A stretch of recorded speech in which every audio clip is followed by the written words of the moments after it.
Before we play, I'd like to explain the parts of the guitar. Now, I'm holding an acoustic guitar. This is the headstock, and on the headstock you'll find the 6 tuning pegs which hold the 6 strings.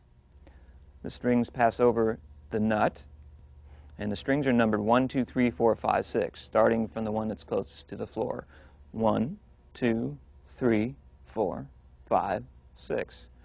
This is the neck of the guitar, and this is the fretboard or fingerboard. The wires are called frets, and they're numbered 1, 2, 3, 4, and so on up the neck. The dots are called position markers, and they're simply visual aids to guide you around the fretboard. This neck meets the body of the guitar at the 14th fret. This is a cutaway, and it allows free access to the higher frets. This is the sound hole, and this is the bridge of the guitar. It's where the strings meet the body, and the strings are held in with these pegs. As you can see, I've switched to an electric guitar. What I'm going to be covering in this video, you can play on either an acoustic or an electric.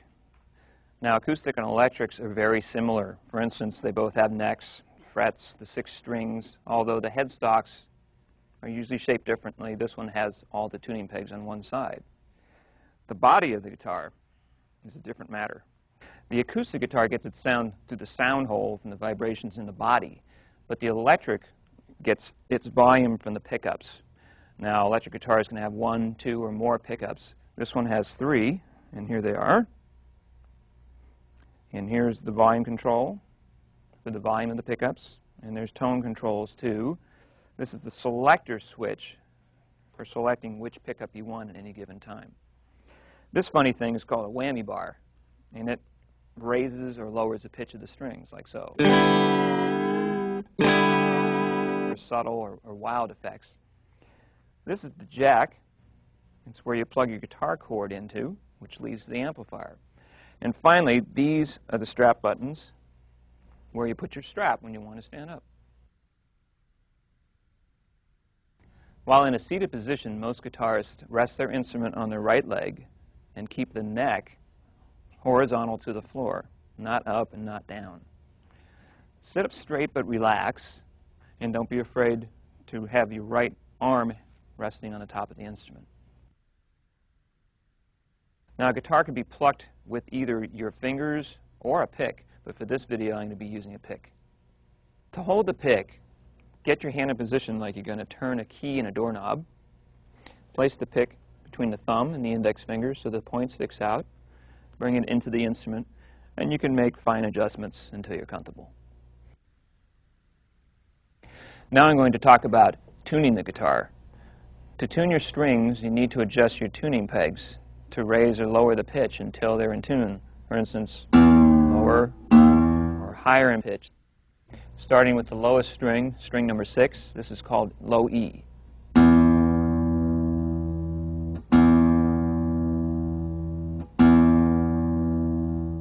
This is the 5th string, or A string.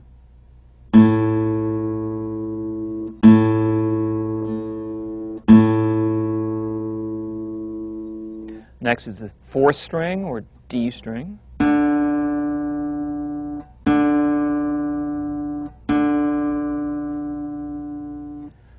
The 3rd string is called G.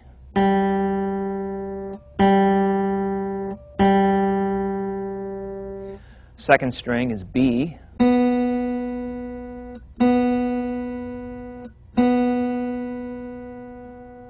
And the 1st string is high E.